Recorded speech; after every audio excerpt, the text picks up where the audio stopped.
Hello and welcome to the first episode of the Larry's Pop Pod. My name is Chris Larry, and I am joined by my co-host, Amelia Larry. And we'll be taking you through a bunch of the stuff in pop culture that we like, that we think is good for adults and kids, and that Amelia and I and others and special guests that we might have in the future love to talk about, think about, talk about how they make us feel, how they make us think, and why you should be getting into these same things. Why don't you talk a little bit about the kind of things that we're into, Amelia? We are into a lot of music, graphic novels, comic books, TV shows, and movies. That's the kind of stuff we're going to be talking about, and maybe even a few games in there as well. And we should hope to be doing this maybe, about every couple weeks? What do you think? Yes. So our goal is to have a new one every 2 weeks, and especially getting excited for all the cool things that'll come out this spring and summer. So you'll be catching them up on the Larry's Pop Pod. And so we're going to go ahead and get us started here with our first topic for our first show. And we call this one Supergirl Season 2, What Happened? So Supergirl is a show that's in its second season. It's currently on the CW. What's interesting about the show Supergirl is that it started on CBS, and CBS decided to give it to its other TV network, the CW, and do a lot of changes, I think. And they changed where it was filmed. They moved it from LA to Vancouver. They changed up the cast a little bit, and I think they changed the show pretty significantly. Amelia, can you tell me a little bit about why it is that we wanted to watch Supergirl in the first place when it started? Well, Supergirl, it had a lot of action in season 1. And the action was exciting, and it was so full of surprises. It was literally like you would start watching this show, and 5 minutes into it, you'd get a surprise. And it had a lot of cliffhangers. And so another reason I think that we started watching the show is because there just isn't that many superhero shows or movies or even graphic novels that have a strong female character. And so we were really excited that Supergirl was coming to TV so that we could watch a strong female character. Would you agree? Yes.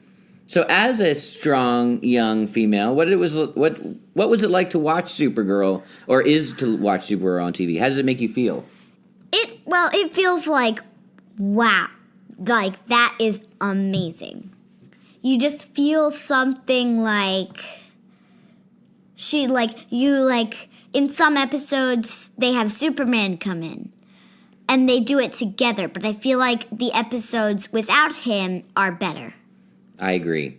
So, but one thing that we both agree on, or at least we should talk about, is I think season 1 was a lot better than season 2. Definitely. And I'm not quite sure what has happened in season 2. So let's maybe get into that and talk about some theories that we may have. What to you is the biggest difference between season 1 and season 2?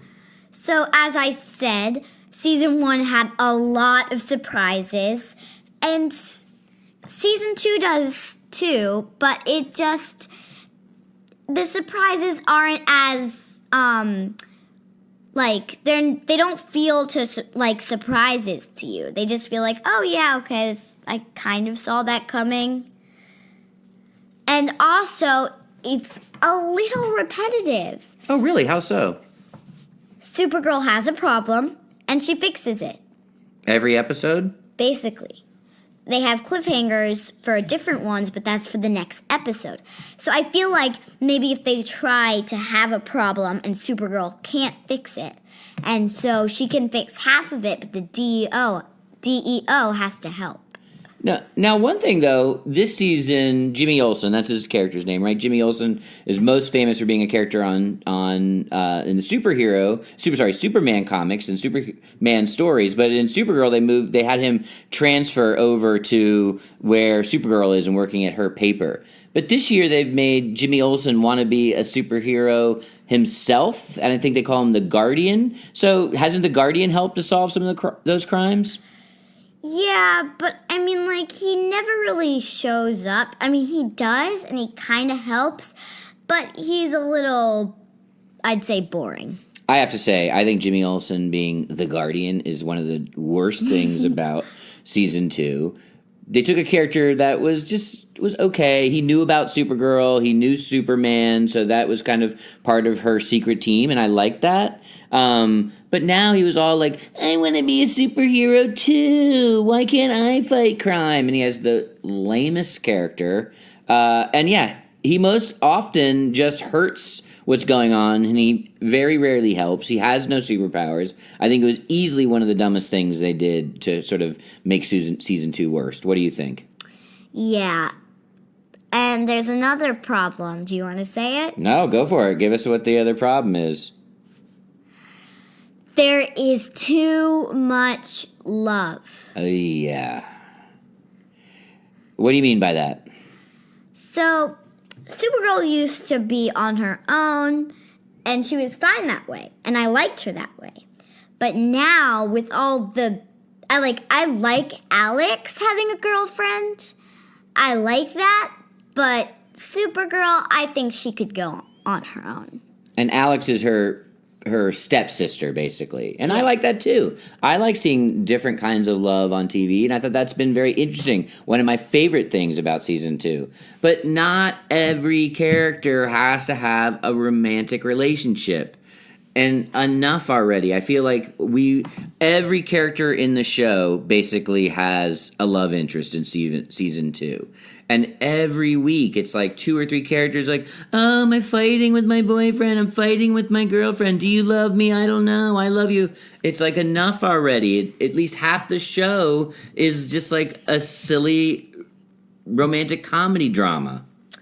And it takes away from the actual Supergirl business. That's right. Or it wraps too much of that emotional lovey-dovey stuff is the heart of the story. Like, remember when what's Supergirl's boyfriend's name again? I think I forget. He's from Daxamite. Yeah, his parents find him and come back, and you're like, enough already. We don't care about your love drama. We want a regular TV show of Supergirl. We don't want this all. Fight bad guys, deal with aliens, etc., etc. Enough already with the love. The last thing I have to say that really feels like a really big difference to me is the fact that we have no Cat Grant. Yeah. Cat Grant was played by Callista Flockhart, and she was basically the editor-in-chief of Catco, which was a major newspaper and online media empire that Supergirl's alter ego worked at, and so did Jimmy Olsen, and so did a bunch of different characters. What was the other? Win. Win, exactly. And so that gave the show a real reality-based situation. It was almost like kind of a workplace drama as well as a superhero drama. It really worked. It built off the Superman story where he's a reporter as well. And Callista Flockhart as Cat Grant was amazing. She was funny. She was smart. And the show totally misses that character. Thoughts? Also, I feel like for one episode, they should bring her back in and say, and she goes over to Kara's apartment and knocks on the door and says, I know who you are. Or, something surprise. And then she says, but I won't tell anyone. I agree. I think we really missed that character. It was a lot of interesting things about whether she was going to find out about Supergirl. And she was kind of always on the case, and it added tension and drama. And it was just much more interesting to be in that world of Catco, which we're basically never in that office now. And it's never about that part of the story. Yeah, and she got fired. Yeah, she doesn't even work there anymore. Yeah. And now she has no job. So it's no one's who are you? Are you having a second life or something? Exactly. All right, so we'll keep watching it, right? Do you think we're going to keep watching it? Yeah. We'll finish season 2, and we don't even know if there's going to be a season 3 yet, so we can't commit to that or not. But, our out question.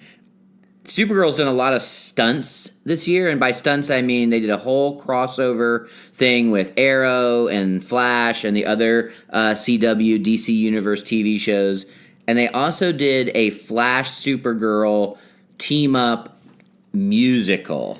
And I think that adds to the love, because the guy, he was the music maker that made that, like, the whole reason he was there is because he found two superheroes that were distressed and didn't have a boyfriend and girlfriend. So he went into their minds.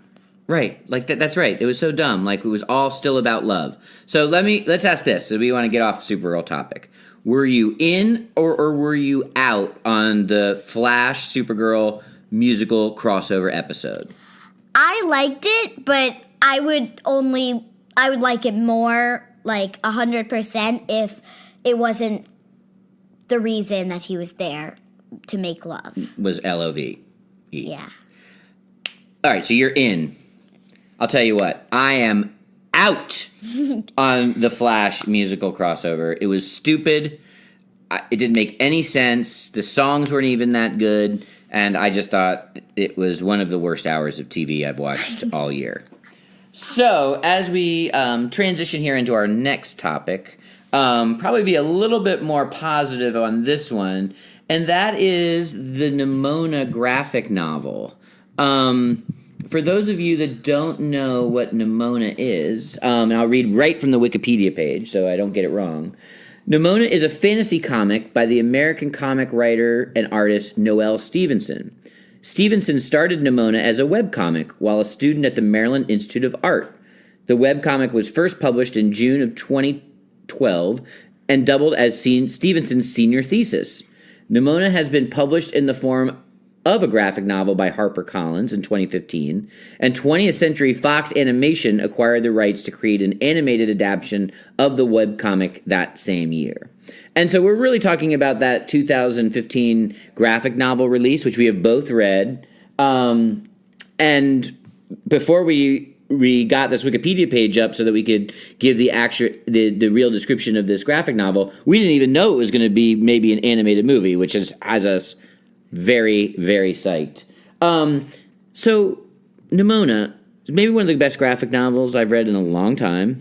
And what would you say?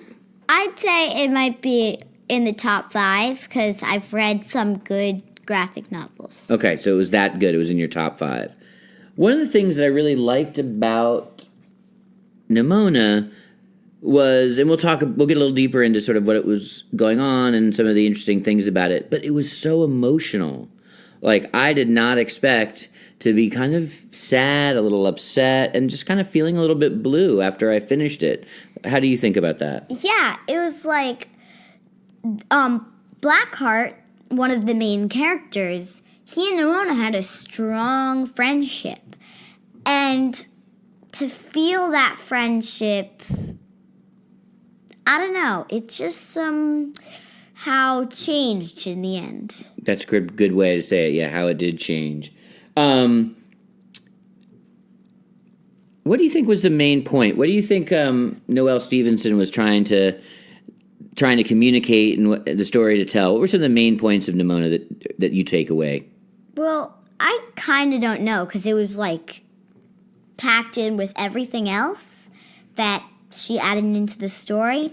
But I think it's about the friendship and how Nimona brought the two friends together. I think that's probably true. Let's discuss some things that we really loved about this graphic novel, because we both did. We get high marks on this one.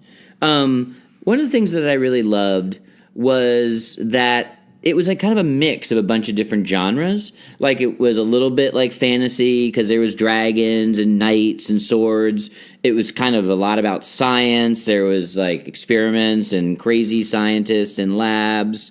And it kind of had this mix of both science and magic. That was one of the things that I really thought was super interesting. It's like Noelle Stevenson didn't care about the genre. She was just using things that she liked from a bunch of different kinds of stories. So there was like sharks and dragons and laser guns and Renaissance fairs and jousting. So that was, I thought was cool that they never explained why the world was that way. It just was. What were some of the things that you liked about it? I loved, like, at the beginning of the story, it's kind of like action-packed. They're working on, like, robs because they're basically like good supervillain, which probably doesn't make any sense, but they don't do any bad, really. They just, like, one thing that they did bad was only robbing a bank. But even that they were doing for good reasons. I think that was actually one of the main points of the story, was that we think some things are evil or bad, but what we think about as good and evil aren't always as obvious as we think, right? That sometimes what's going on behind the stories, and kind of questioning governments and power and who decides who is good and evil is kind of, to me, one of the main points of the story. What do you think about that? Yeah. And also, I just remembered one thing that I really liked, or that's, like, what the story is really about, and it was that they gave you a lot of flashbacks into these people's lives that you understand more. Like Nimona, she gave you when like Blackheart asked her, "How'd you get your powers?" I thought, like, when they did the flashback, like, wow, I thought she was born with them.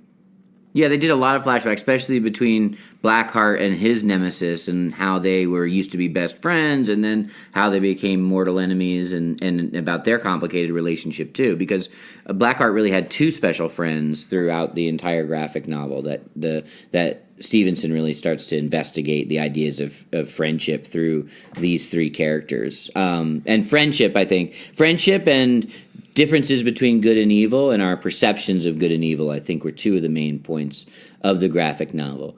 Now, it had a bit of a weird art style. It started as a webcomic, and it was still hand-drawn, but it wasn't, like, great art necessarily. But did you like it? Did you like the art? I actually kind of liked it.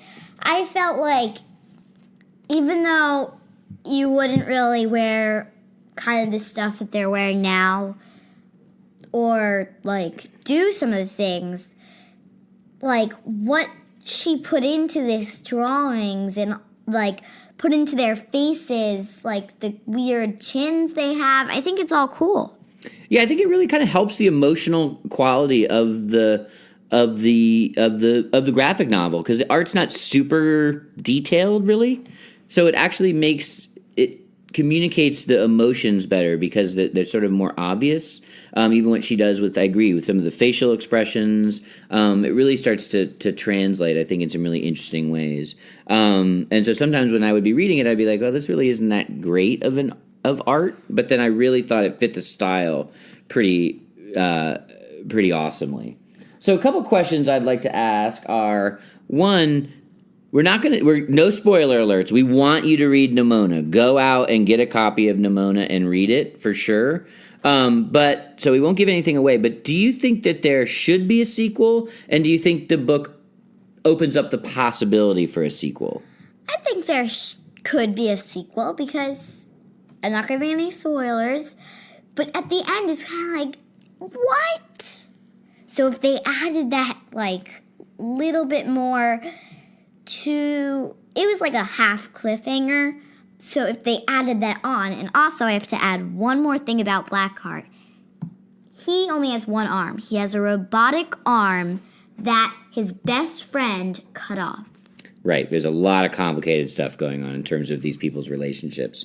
I would definitely read a sequel. I'd be excited. I think they did leave room for a sequel, so we will see. It was extremely popular. It won all kinds of awards and was a New York Times bestseller. So it was nominated for the Harvey Award for Best Online Comic. It did win Best Web Comic at Slate. So I think there's definitely appetite in the public for a sequel, but I also think it would be okay if it ends the way it ends. I think one of the things that kind of made it emotional and interesting was that it ends in such of a kind of not really a conclusion. It really makes you think. Yeah, it's like, what happened to her, you know? Right. Now, another thing, which we just learned mere minutes before we started this podcast, was the idea of an animated movie, of which I am like, what? That would be awesome. Like, seeing all of this and hearing it would make you probably, like, understand a little bit more and be like, wow, I didn't think that was real, you know? I would be all in. So at a scale of 1 to 10, 10 being most excited, what would be your excitement number for a Nimona animated movie? I would probably, if I could go over 10, I'd say 10 and a half. Okay, you can't, so we'll say 10. But I will join you on 10 Island. I would be crazy excited for, I would be a 10 excitement scale for a Nimona movie. And the last thing that I would say I really liked about it, that kind of connects to me a little bit to Supergirl, was just how awesome and cool the female protagonist was.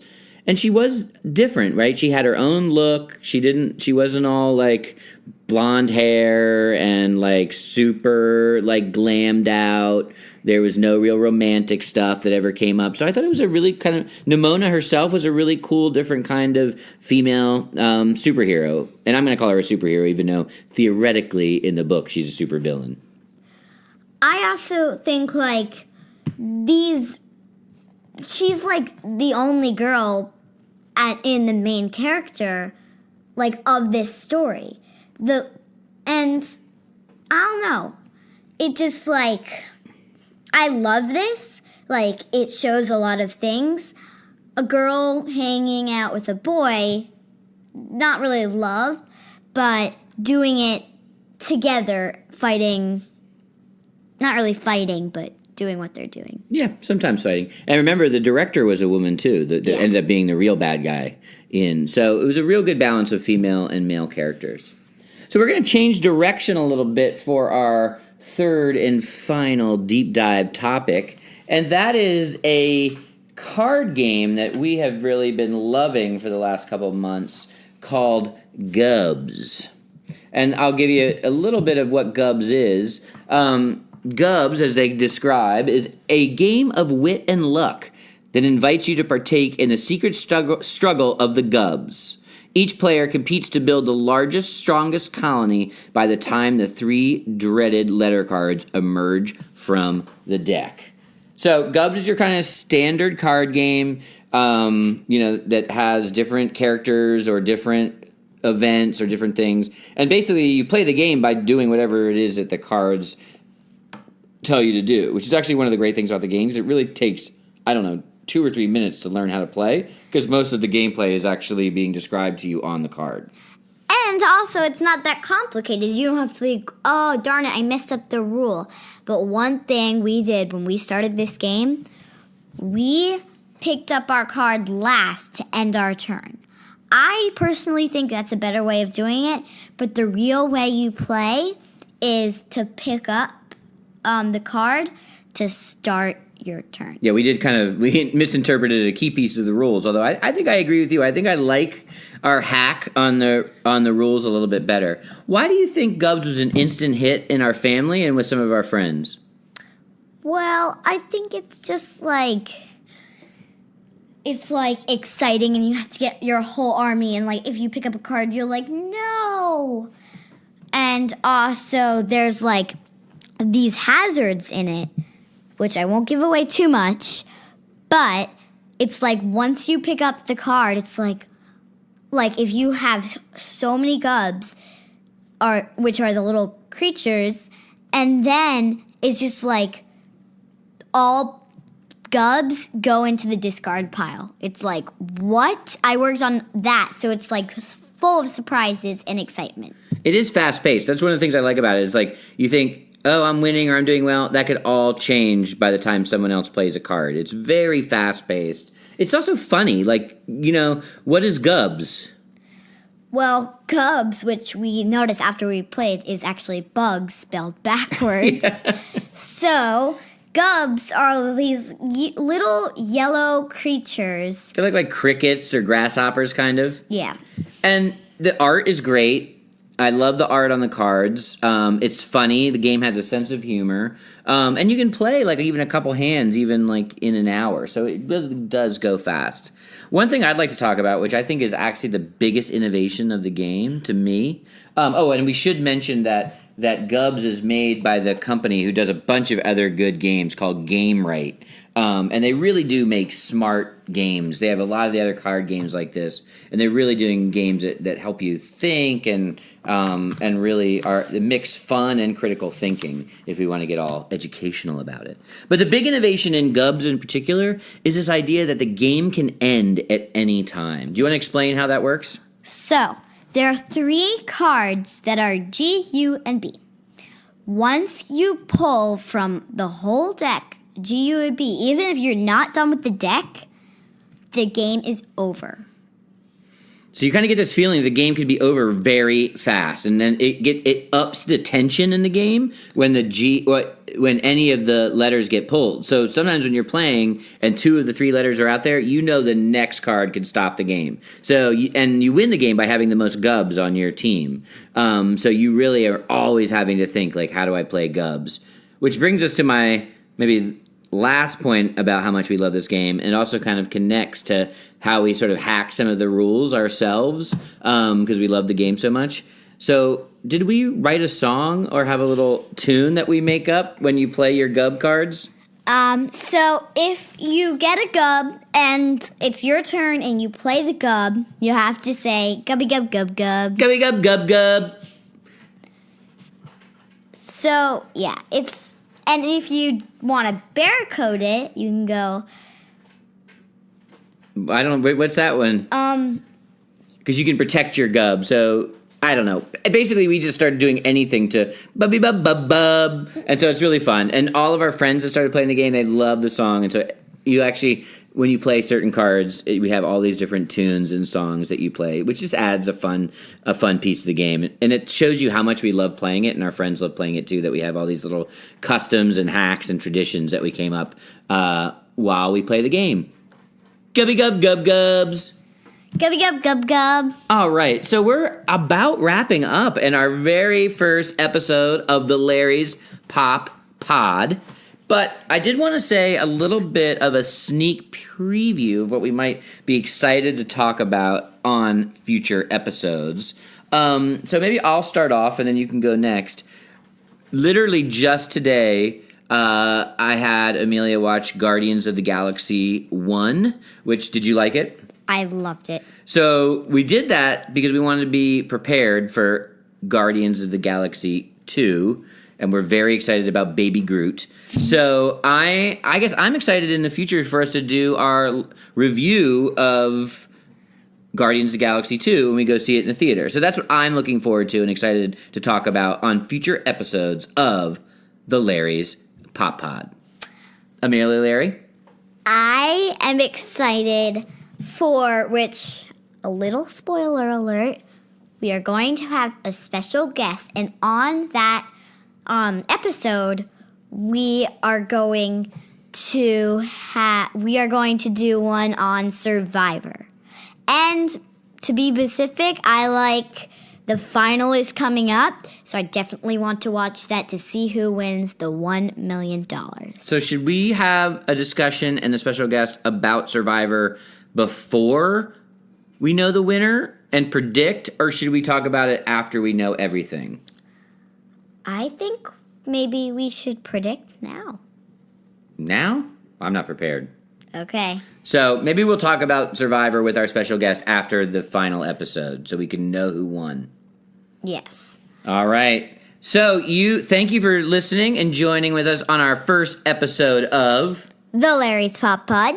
And we will be doing, as we said earlier, about one of these every 2 weeks. We're going to stay on that schedule. We still got to get a bit of our social media game and a bunch of how you can listen to this going. So it'll take us a little while to get our empire up and running. But for now, if you have any feedback for us, you can tweet at ChrisLarry33 on Twitter. And you could even email us at chrislarry33@gmail.com if you've got any feedback or thoughts about the show. Did you have fun, Amelia? I love this. All right, so we will be out there experiencing the world of pop culture, the two of us, and bring back other exciting topics for in the future. So let us sign off from our first episode. I'm Chris Larry. I'm Amelia Larry. And see you next time on The Larry's Pop Pod. Bye-bye.